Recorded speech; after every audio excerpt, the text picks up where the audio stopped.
Hi, everyone, and welcome back to A Talk to Remember, where I bring to you everything that God has brought to my life, that He has brought to me, that He wants me to share with you guys. So let's go ahead and get right into it. Last week, we actually kicked it off with Hidden Gems. Today, we are starting week 2 of Hidden Gems. I am so excited.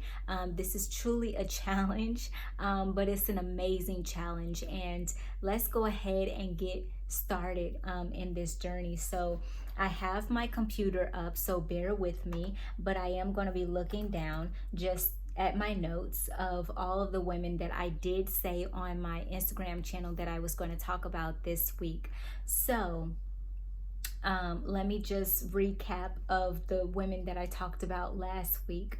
I did actually start off with the women who basically paved the way in a way, who actually started off in the Bible. And you have Eve, you have Sarah, Hagar, Rachel, Leah, Delilah, Samson's first wife, who her name is not mentioned, Jochebed, Bethiah.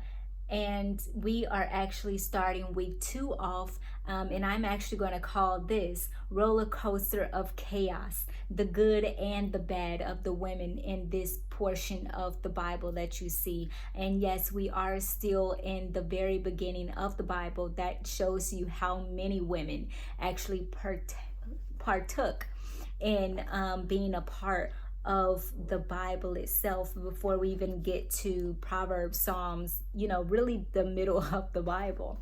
And so this week I'm actually going to be talking about Rebecca, Ruth, Naomi, Orpah, Esther, Hannah, Deborah, Miriam, Jehoshaphat, Jezebel, Rahab, and yeah, I know that you guys heard a few names that you are familiar with.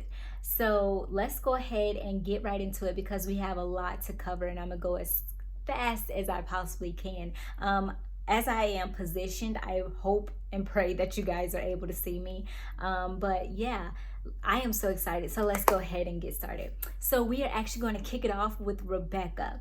Now, Rebecca was the wife of Isaac and the mother of twin boys. I bet you guys know the names of those twin boys, those famous twin boys, Jacob and Esau. Yes, the two that were actually kicking in her womb, they are actually twins. And so, they were kicking in her womb, and they were basically, God was telling her that you have a tug of war, you have a fight on your hands and inside of you of two nations that are going to go at it. So they basically have been going at it ever since they got, really before they even got out of the womb. But let's go ahead and talk about Rebecca. So Abraham spoke to God about finding a good wife for his son Isaac. This is Isaac, the infamous Isaac, who was Abraham's second son, actually, but the one who was supposed to be the full heir of Abraham's nation. And so Abraham told his servant, because Abraham was becoming of an age where he wasn't necessarily going to be able to continue on, and because God told Abraham a long time ago that you will bear a son, and his name, or not bear a son, but you would have, a son, and his name would be Isaac. You would name him Isaac, and he's going to be the heir of the nations. And so therefore, Abraham told his servant to go search for a wife for his son Isaac in a specific place. Now, this is not where he, basically stayed, which was in Canaan, but he actually wanted his servant to go back to his birthplace, which was in Ur. So the servant prayed to God, asking him to provide a girl that was the right one for Isaac, and he'll know if she helps him get water for his camel. So a little bit of the backstory, I'm trying not to take too much time, but a little bit of the backstory was that the servant went ahead and he did as his as Abraham told him to do. He went ahead and he went to back to his birthplace. And so when he got there, he actually there was, he went at a time of day where there was going to be a lot of women coming and getting water from the well for their families. That's what the women were supposed to do, especially at this time. And so then Rebecca shows up, a woman out of nowhere coming to get water for her family. And she was a helper. She was, patient. She was kind. She was amazing. She was such an amazing woman. And she was an amazing woman of God as well. And so she actually bent down, got water in her jug for her family. And before she actually went away, the servant, Abraham's servant, actually approached her and asked her if she could help him get water for him, if he could actually drink, some water from her jug. And so she basically gave him water, not only to just quench his thirst, but to give him as much as he needed, so that, until he was completely full. Until he was satisfied. And so she saw how many camels he had. She saw what he was tugging along with. So she decided to take it on her own behalf to go ahead and provide water for each and every one of his camels. Now, I read that he had about 10 camels, and I also read that he not only had 10 camels, but with these camels, they have humps, right? Remember, camels have at least 2 humps on their backs, so they can store thousands and thousands of pounds of water. So therefore, she decided to take it upon herself to make sure that these camels were able to be satisfied, not just be quenched in thirst, right? To not just quench their thirst, but or with their palate, but she decided to take it upon herself to make sure that each and every one of these camels were satisfied in thirst. So therefore, they said in commentary that it would take about hours for this to happen, but that wasn't going to stop her from being a servant, for being helpful, for being kind and helping someone else, going outside of her way to be able to help someone else. So that's the type of person that Rebecca was. And at this time, before Abraham's servant prayed to God, remember, to have a woman to come and say the right things and basically be there to be helpful and things of that nature. And he got exactly that with Rebecca.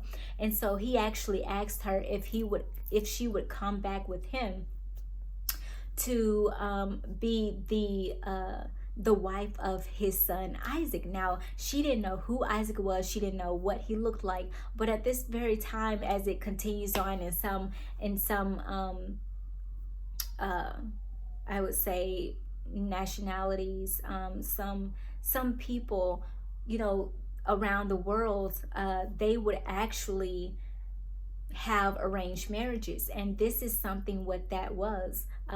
He went out to search and he came back with a wife, with Rebecca for Isaac. We know that Rebecca was a hard worker and that she was actually raised to believe in God, and that's what she did. And then it continues on with something that it would throw you for a curve with Rebecca, because you wouldn't think that Rebecca would actually do something like this.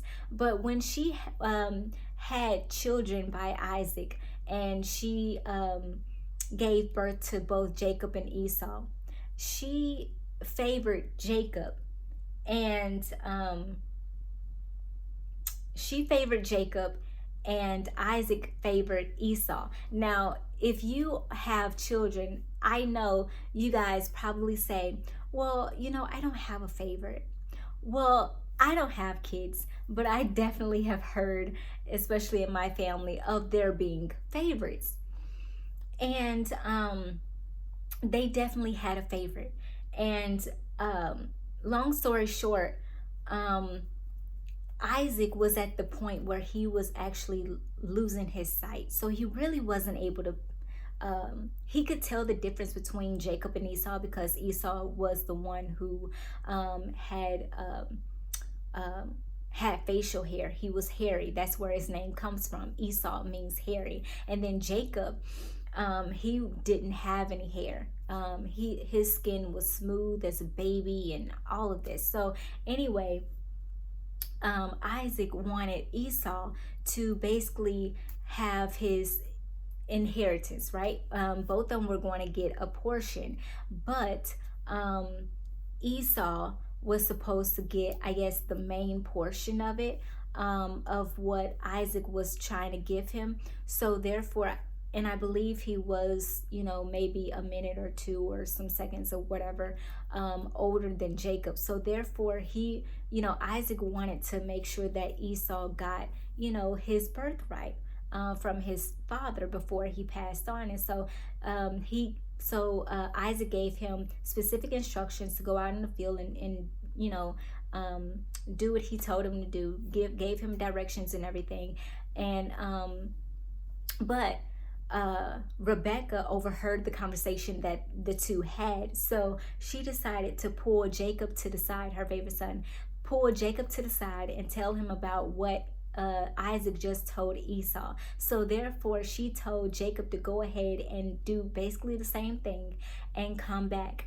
And Jacob was like, how is this going to work, Mom? Because I'm, my face is smooth, my skin is smooth. So how, and Dad is able to tell us apart because of this distinguishment. So therefore, like, how am I going to be able to get away with this? And so she gave him instructions to, she told him to go out and get I believe it was 2 calves. Go out and get 2 calves. She'll go ahead, and get them ready and everything like that. So yeah, at the end, she basically helped her favorite son get Esau's birthright. So now he had 2 birthrights. Okay, so everything that Esau was supposed to have, Jacob now received. So yeah, that was the story with Rebecca. Let's go ahead and move on with Ruth.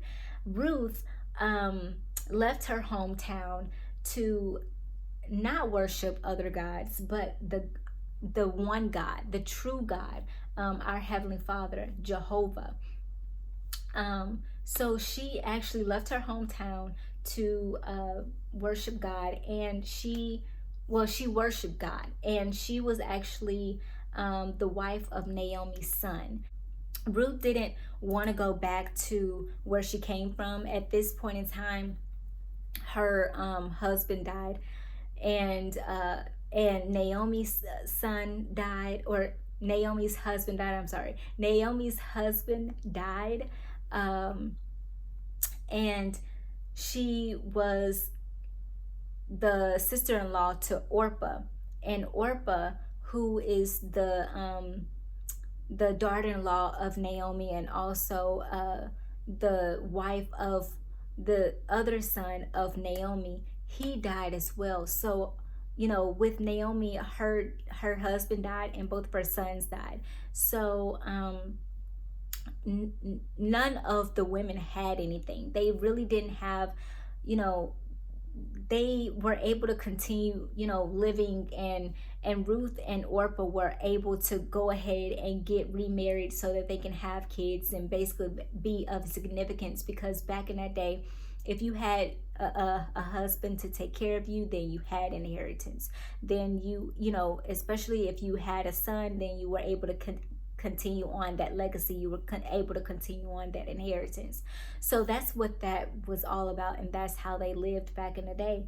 But with Ruth, after her husband died, she didn't she had the opportunity to go back home, and that's what Naomi was basically telling her in that moment, to just go back home. I can't do anything for you. I am at this old age. I can't give you children, and if I did, then it wouldn't be, you'll have to wait, and I don't want you to do that, and I know that you don't want to do it, so go ahead and go home. But Ruth said, you know what, I don't want to go back home.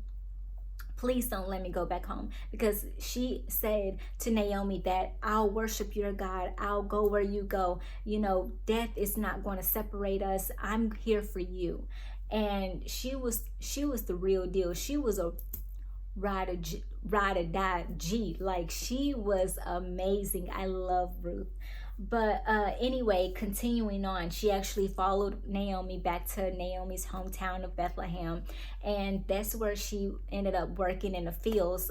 And come to find out, it was the fields of Boaz, where um, Boaz, of course, was had his own land, and he was wealthy.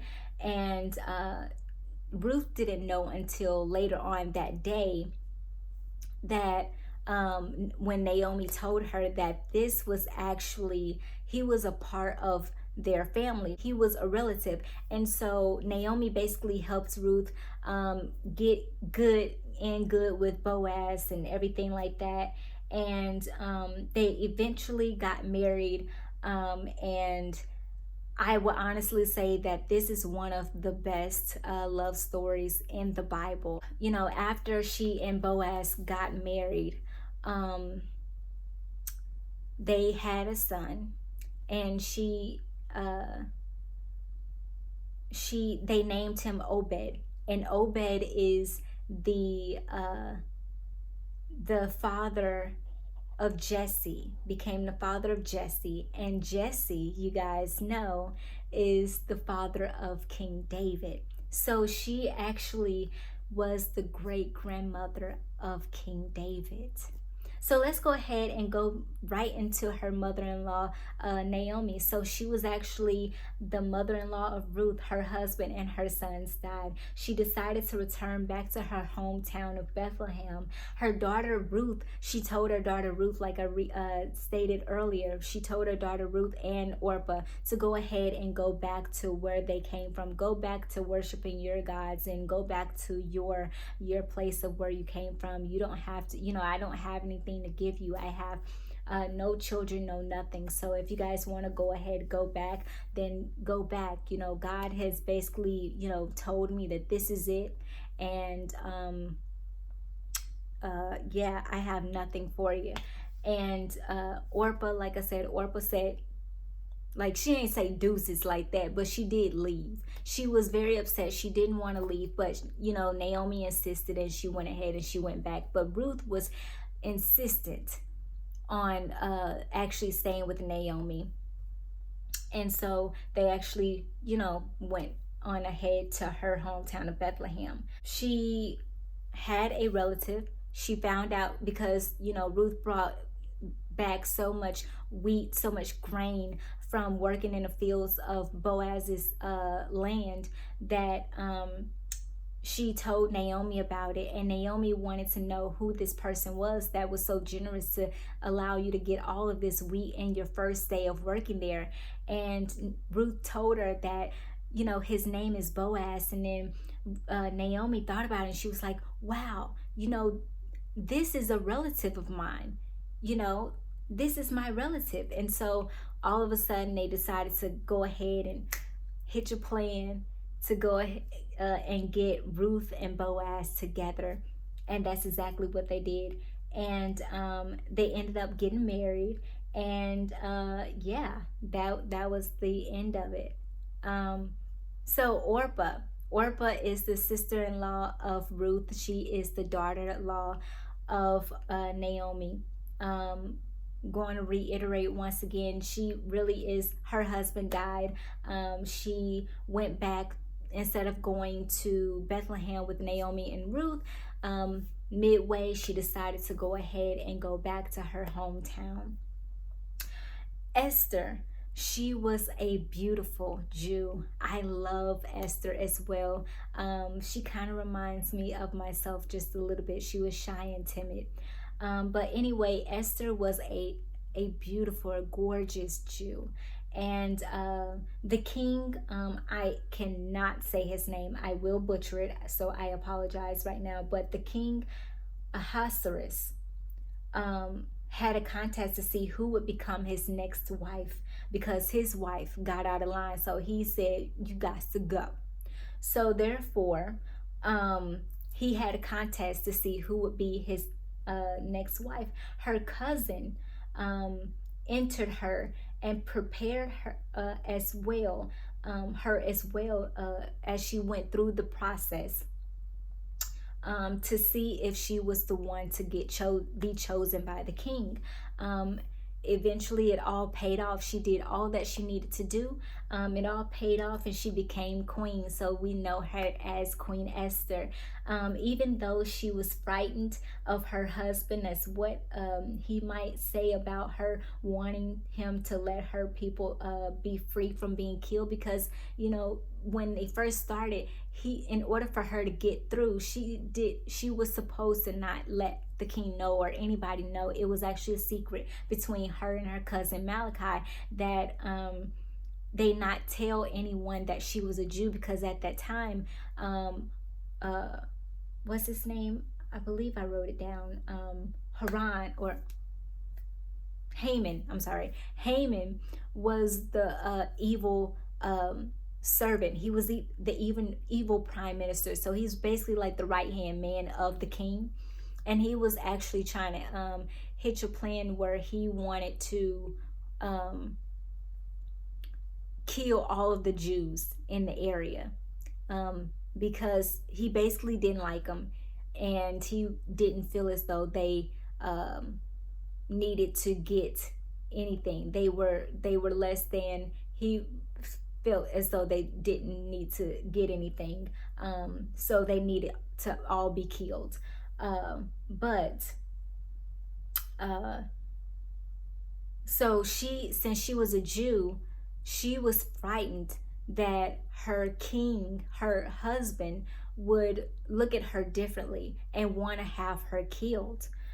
So for a very long time, she did not say anything. God placed it on her heart. Even Malachi was trying to let her know, this is your time. Go ahead and let the king know, to basically let your people go, and make sure that they aren't killed and things of that nature, and basically save your people. And so at the very end, she was able to do that. Of course, she had some help, a lot of help actually, from God, and being able to push her on along. And a lot of times that's what we need. We need God's help to push us along when we feel like we are shy, from allowing it to be possible, because we feel as though we're not able to make it possible. But anyway, yeah, that's exactly what happened, and she actually saved her people. Her people were free. Haman died by his own gallows structure that he actually put up in, behind the what estate behind the castle. And her cousin Mordecai took the place of Haman and became the prime minister of the kingdom. So it all worked out in the end. So moving on, Hannah, wife of Elkanah, who loved both of his wives equally. She is also the mother of Samuel, who became one of the greatest prophets of Israel. She was one of the two wives and was barren. Peninnah, who was the other wife, she actually was able to have children right away, and she tormented Hannah for not being able to conceive. And if you guys remember, it actually reminds you of the story between Leah and Rachel, and how Leah basically tormented Rachel because she was not able to have children. But anyway, Hannah went on to the mountaintop and prayed to God each and every day. It says in the Bible that Elkanah would take his children and his two wives, Peninnah and Hannah, out to the mountaintop to go pray and have lunch and things like that. But Hannah will always stay behind and pray to God, and to give her a son. And at this time, she said that, she told God, she prayed to him. She said, if you give me a son, then I'll give my son back to you. And so that's exactly what happened. God went ahead and he gave her a son, and she named him Samuel. And he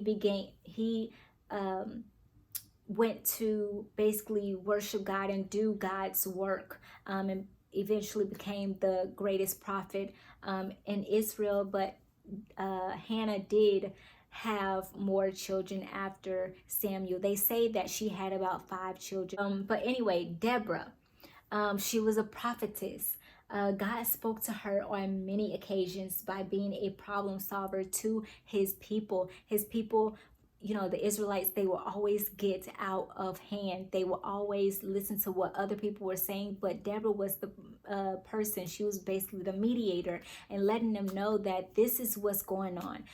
This is what God is telling me, and this is what he wants me to let you guys know about what he's bringing to light, that you don't need to do this, that you need to follow him, you need to obey him, and things of that nature. So because of God's presence in her life, she was able to convince Barak to actually go to fight, go to war with their oppressors, who were the Canaanites. And she actually accompanied him in the war. How courageous, how amazing that is. She actually encouraged many men, over 10,000 who were actually a part of this army, to go and fight the enemy. Man, the power of a woman. Yes. Miriam, sister of Moses and Aaron, she was the first woman to be a prophetess. She became jealous of the blessings Moses was receiving from God at this time. And God knew about this, obviously, because God knows everything. So because of her jealousy and how she was treating Moses, God went ahead and really cursed her. He gave her leprosy. And Moses prayed. Moses found out about what was going on. And Moses actually prayed on her behalf and asked God to heal her. So basically, the lesson learned in this situation is don't allow your own self-thought to actually manipulate you, and don't allow your emotions to get the best of you and have you to be jealous of anyone else, because God is going to be with you every step of the way. He's going to bless you. He blessed her to be the first prophetess, okay? The first woman prophetess. Like, what? And then on top of that, he blessed her by so a prophet, you guys know, a prophet is one who has a great relationship with God, who has true discernment, where God is literally telling them everything, and he's telling them all the things that he wants them to talk to his people about. Give them the sense of direction, because they don't know where to go. So I'm going to have you speak to them. So what? Like, what? So yeah, I mean, he was able to do that, and she still got jealous of Moses, because she felt like she didn't have something that Moses had, which was the sense of direction, in a way where she was able to basically go to Egypt and basically tell Pharaoh, let my people go, and all this whole situation. But the thing that she missed the big picture. Don't miss the big picture of what God has in store for your life. Don't get jealous. Don't get sidetracked. Stay focused on what God has for your life.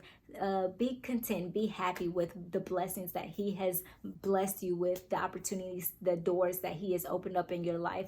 And know that it doesn't stop there, that he has so much more, but you got to stay focused, stay connected to him in the process. So let's go ahead and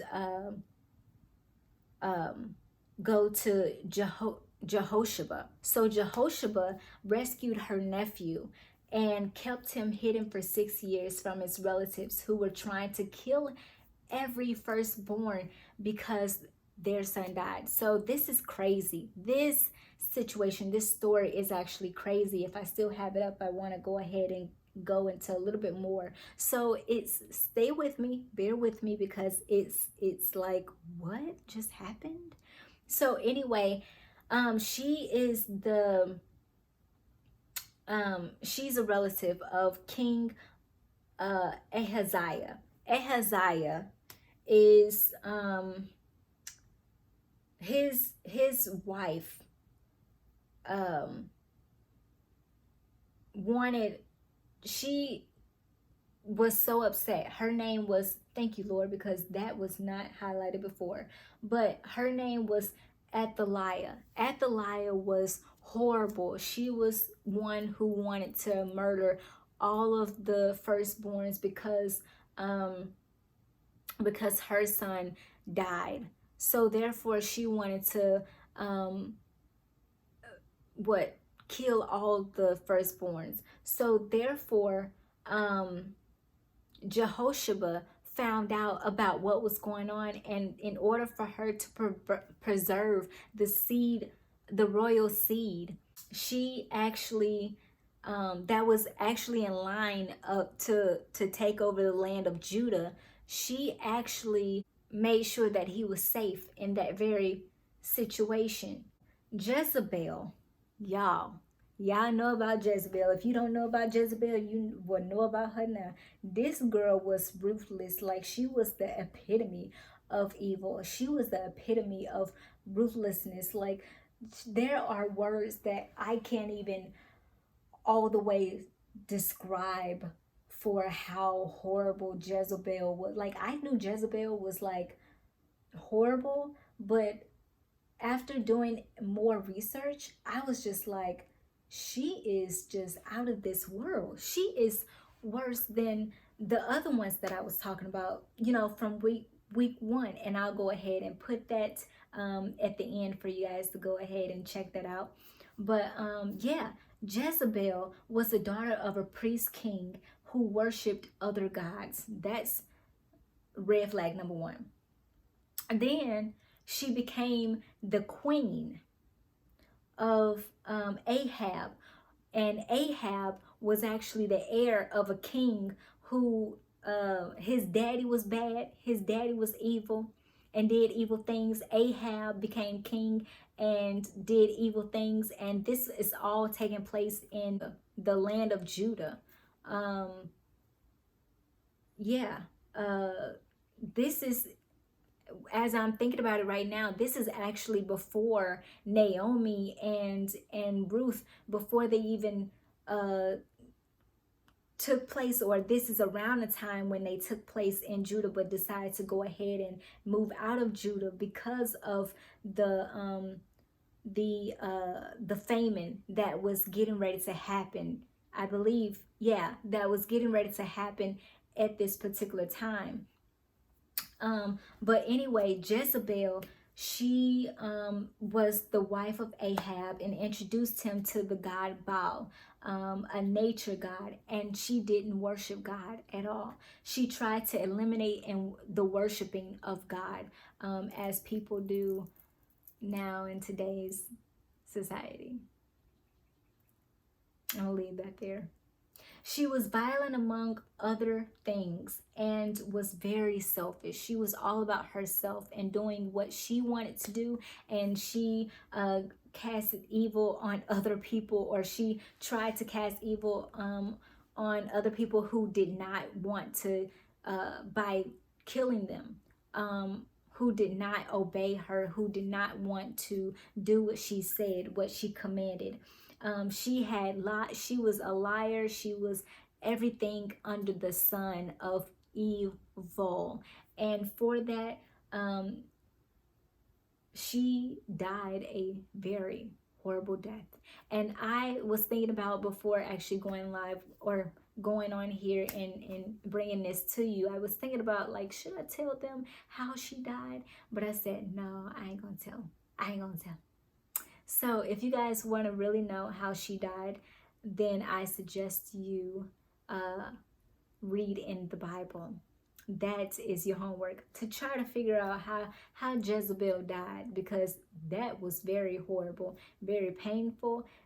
Like, she didn't have a proper burial. Like, God made sure that she died a horrible death because she did not worship him. She refused to worship him, and she killed anybody who worshiped. I just thought about something, y'all. Remember how she killed all of the people who worship God? Like, she wanted to eliminate the worshiping of God, period, point blank, period. How this is literally all coming back around full circle with Saul, who eventually became the Apostle Paul. Think about that, y'all. It's the same thing. Saul did the same thing. He hated Christians. He wanted to he wanted to kill every single Christian there was. He wanted to eliminate God's, people worshiping God. He didn't see any reason for it. But God used that to his advantage, and he changed Saul. He blinded him and he changed him. And Saul became Paul, the Apostle Paul, who wrote, I believe it was actually 2/3 of the Bible. Rahab, I love Rahab. Rahab, she had a rocky start. She was a prostitute. Everybody know her as the prostitute Rahab, but God knows her as an amazing servant who did what she was supposed to do. So anyway, Rahab was a prostitute who lived in Canaan. She believed and she worshiped God. How amazing. So that just goes to show you, just lets you know right there that it doesn't matter what your past is or what you're going through in your current situation, but when you get hold of God, when you keep hold of God and you believe in him and you live to worship him, then he can turn everything around for you, change your whole situation. And that's exactly what he did with Rahab. Rahab, even though she was a prostitute, she believed and she worshiped God, our Heavenly Father. She hid 2 Israelite spies in her home from the Amorites who heard of their presence and heard of their presence in their city, and they wanted to have them killed. So they basically put a hit out on them, for whoever knew of them being in their city to kill them. So basically Rahab,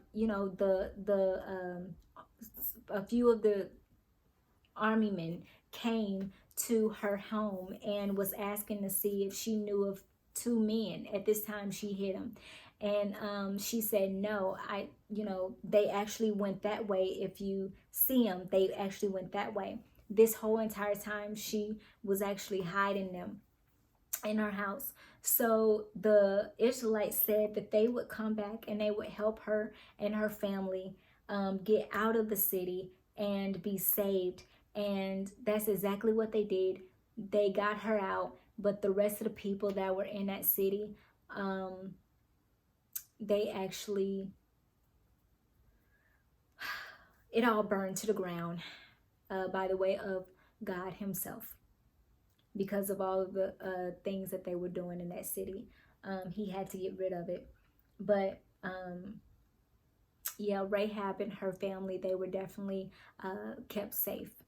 And she ended up, actually later on, she married an Israelite and became a part of the lineage of King David and Jesus Christ. So it goes to show you that it doesn't matter if they did evil or if they did good. In the Bible, these women had a role to play in the Bible, and that's why they're so significant. And because it doesn't matter if they were evil or good, but God used their evil for good, and he used their good for his good. And it was all for the lineage of what we know now of later on in Psalms, when it brings up King David as well as Jesus Christ. So yeah, I pray that you guys receive something from this message. Please don't forget to like, comment, and subscribe so we can continue this on. I pray that you guys receive something from this message. I thank you guys so very much for being a part of this message. Thank you guys so very much for tuning in. I cannot wait for you guys to tune in next week for week 3, when we continue on for the last bit of talking about these women. And thank you guys so very much for I love you guys. Thank you guys so very much. I truly appreciate it for you guys listening and tuning in. Until then, see you guys next time.